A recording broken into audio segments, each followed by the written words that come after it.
Hello YouTube, it's Alan. In this video, I'm going to tell you about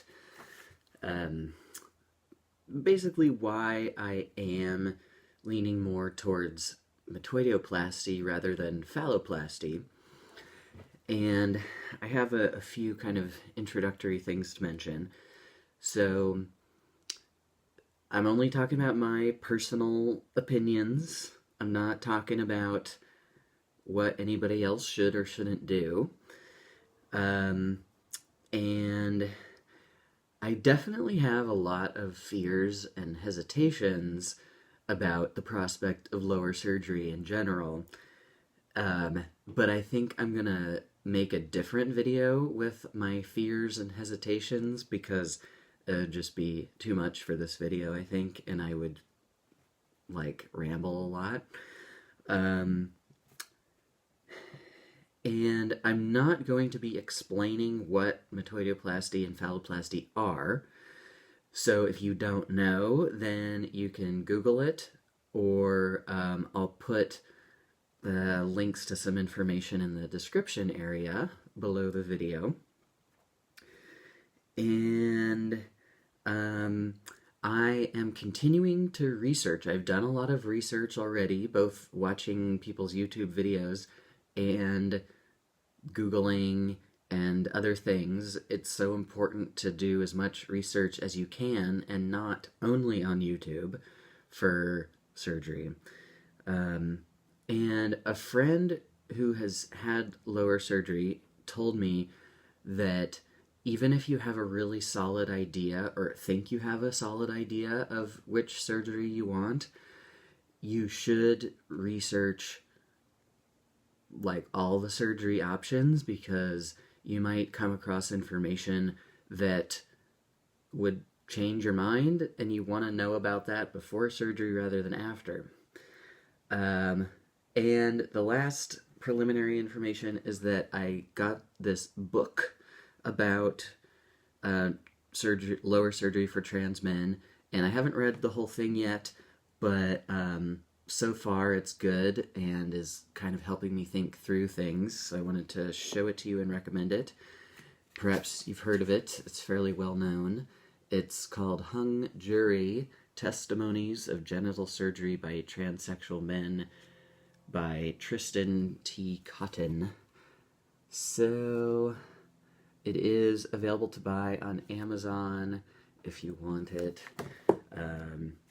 Okay, so getting down to business, finally. Okay, let me tell you why I am leaning towards metoidioplasty over phalloplasty if I were to go through with lower surgery. I mean, I haven't scheduled it. It's very scary. Anyway, okay. So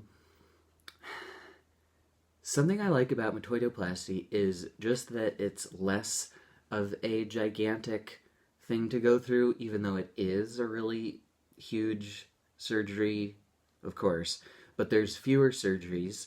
There would be 2 stages. The first stage would be to really do everything except the testicular implants, and then the second one is the testicular implants.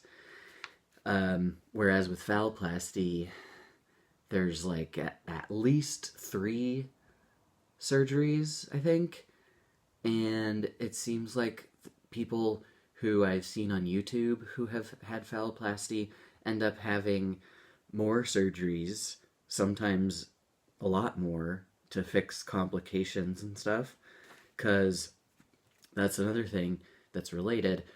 There's a higher risk of complications with phalloplasty because the phallus can sort of die off, or parts of it can, and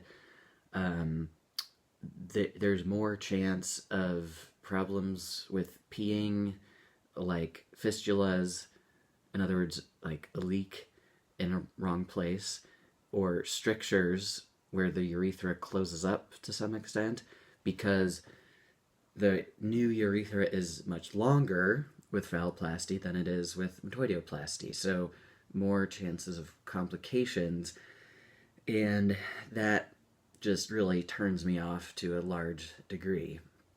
Now, I know that you can have complications with metoidioplasty like fistulas and strictures, but there's somewhat less risk for those. Yeah, so I just don't feel like I am willing to consider having many surgeries over a span of basically like more than 1 year. No. So other things with metoidioplasty, while the penis would be very small, like maybe somewhere in the ballpark of like that, it is also not too big. So for me, I feel like the penis from a phalloplasty would be too big for my personal comfort and preference. Because I read on some surgeon's website, I forget where, that so the average size of a penis that, that somebody is born with, like that someone who is assigned male at birth is born with, the average size is 3.5 inches long soft and 5 inches long erect. So with phalloplasty, they make the phallus big enough for penetrative sex. So it's a bit bigger than it would be just soft for someone who is assigned male at birth and has an average penis. So I think that would make me uncomfortable. Like the size of the bulge would make me really self-conscious on a daily basis, I think. And I just can't quite imagine how it would be having something big like that just kind of hanging out and flopping around there all the time. It just seems like it'd be a bit much. So I would rather, at this point in time, at least I feel like I would rather sort of err on the side of small than big. Yeah, and so some things that I feel are benefits that would come along with just keeping what I already have and, reconfiguring it with metoidioplasty is that with metoidioplasty, the penis would have natural function in the sense that it can get somewhat hard on its own rather than needing like a foreign object surgically implanted in it to make it erect, which is what goes on with phalloplasty. Just that natural function, even though it's really small, that really appeals to me a lot. I think it makes me feel good. And some other things related to just keeping what I already have, but sort of shifting it forward a bit and stuff, is that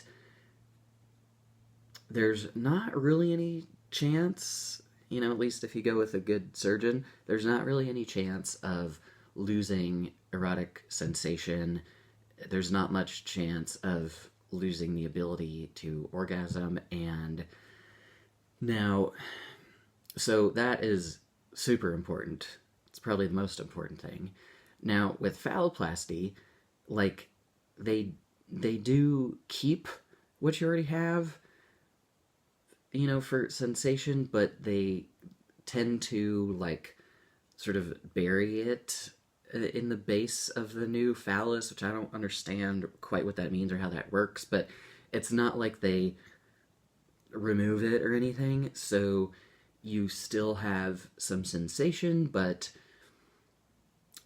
it seems like it might be kind of dulled a bit sometimes, and then it's certainly not guaranteed that you're gonna develop erotic sensation in your whole phallus in phalloplasty. So that feels sketchy to me. And then also with metoidioplasty, the penis, since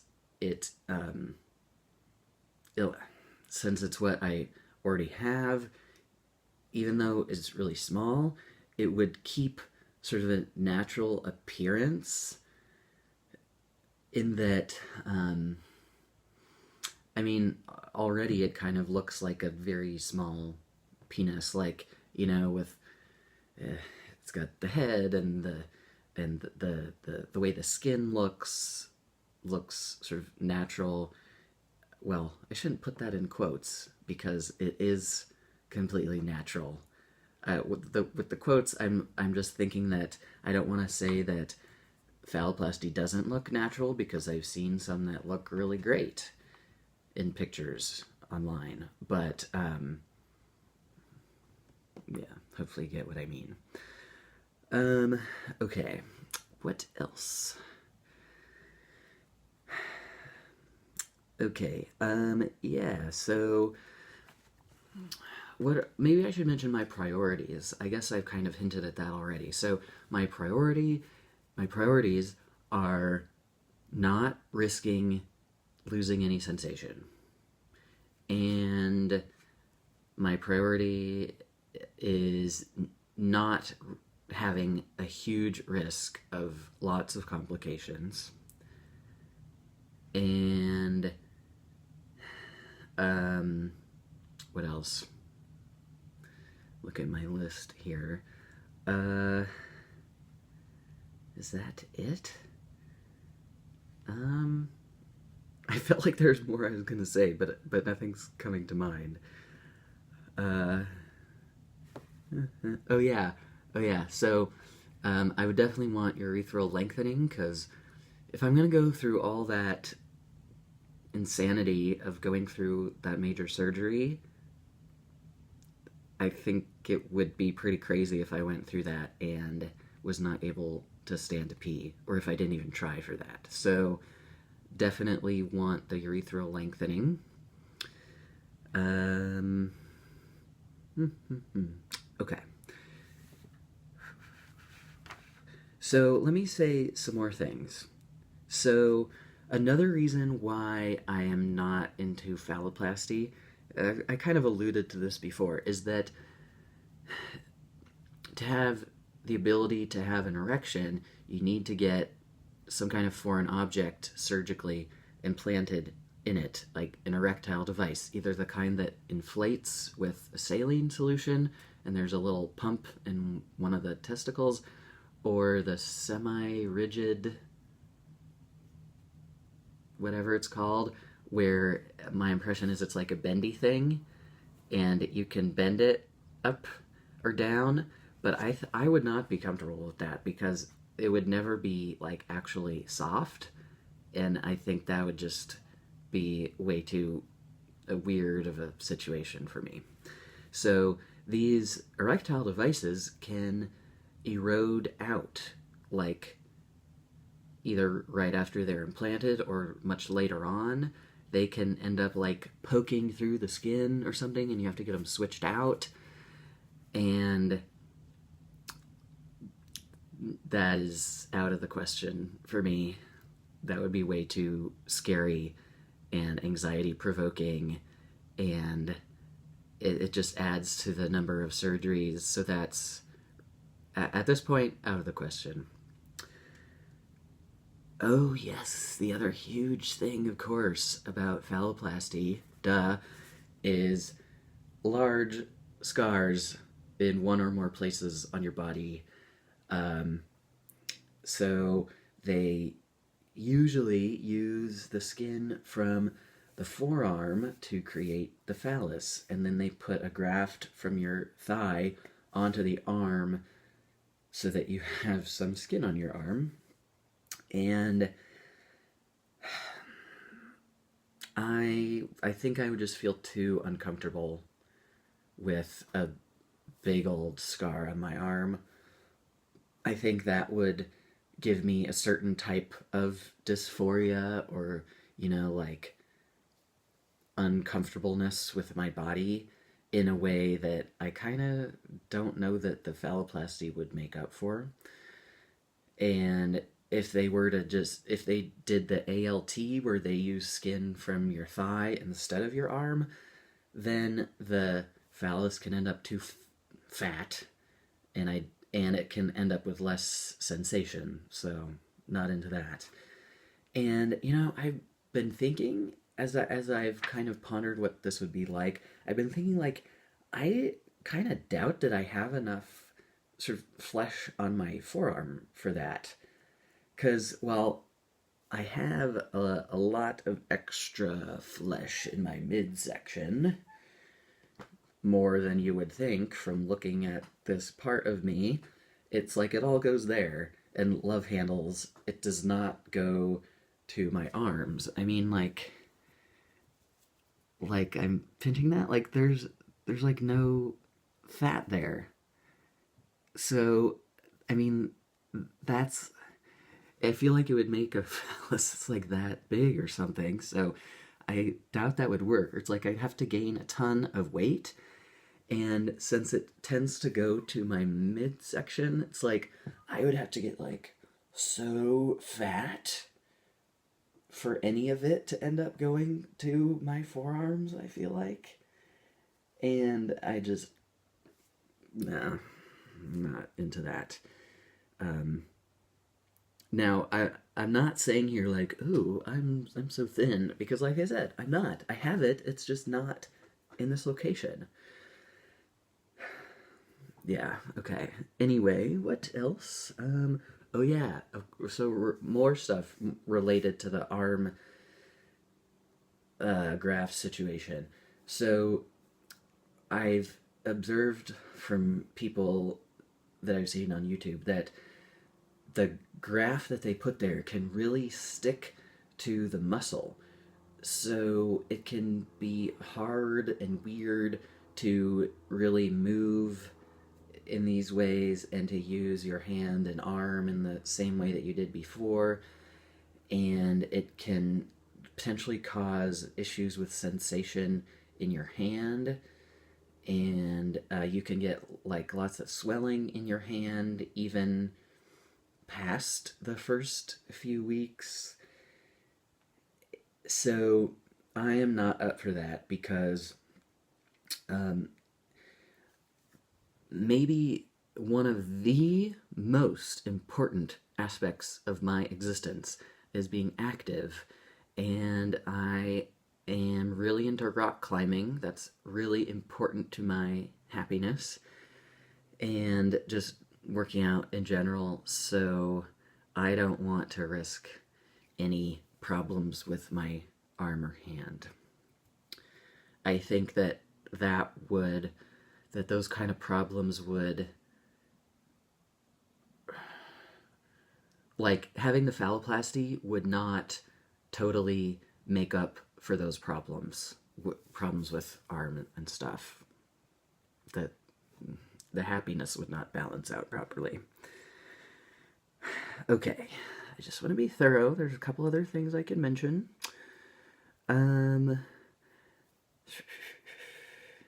So, I mean, I do keep thinking about some benefits of phalloplasty, like, the size. Like, yeah, it would be really good to have a big enough penis for penetrative sex without using a prosthetic or anything. And then also with phalloplasty, I would be more comfortable with other people seeing my private parts. Like, I'm never in locker rooms really, so that's not an issue, but I don't know, if I were to go to like a sauna or something where there were multiple people, but I never really do that anyway, so that's not really that much of an issue. And so, but the deal with metoidioplasty is that there are prosthetics that would certainly be an improvement over my current situation, by which I mean there's things like the rod from Transthetics, which is sort of a soft, very realistic looking thing that you can kind of like unroll it and then roll it over your metoidioplasty penis, and it's just like a soft, sort of regular sized thing that makes a little bulge in your pants. And it says on the Transthetics website that you can use the rod as an STP device if you have trouble standing to pee with a small metoidioplasty. So that really appeals to me. That would solve some potential problems. And then also there are prosthetics that you can use for sex that do not involve like the whole sort of like strap-on situation. There are ones where it's like a silicone, sort of realistic looking phallus that you kind of put on in kind of a similar way as the rod that I was just describing, and then it has a silicone sort of almost like ring that you stick your balls through, so it's attached not by the like a harness and stuff, but just by kind of being real snug and then going around the balls as well. So that would be a huge improvement over dealing with a harness and stuff for sex. Okay, this is really long, but maybe I'll mention one or two more things briefly. Okay, so a concern I have about metoidioplasty is that is the sensitivity, because what I already have, as I mentioned in a previous video a long time ago, is very sensitive, like when clothes rub against it, and that is really uncomfortable. That has improved somewhat over the last year or so, but it's still a thing. So I would maybe be concerned about the penis from a metoidioplasty sort of like sticking out and rubbing against clothes, and that would really suck. But wearing really tight underwear could get rid of that problem. But then also I think that maybe with a metoidioplasty, the position would actually be better because there's more room in pants, like in the front, as opposed to sort of in the crotch of pants. When you like move your legs, like that's all moving and rubbing in there. So it's possible that there could be less irritation with the positioning from a metoidioplasty. If anybody has had a metoidioplasty and is listening to this, it'd be awesome if you could let me know about how that issue has worked out for you. I think that's pretty much it of my long list. Sorry this was so long, but I wanted to be thorough in case it helps anybody else with their thinking. And please, if anybody has had lower surgery and has anything to comment on around what I've mentioned, please do. I want all the information and opinions that I can get. So, thank you very much for listening, and I'll be talking to you again soon. Bye.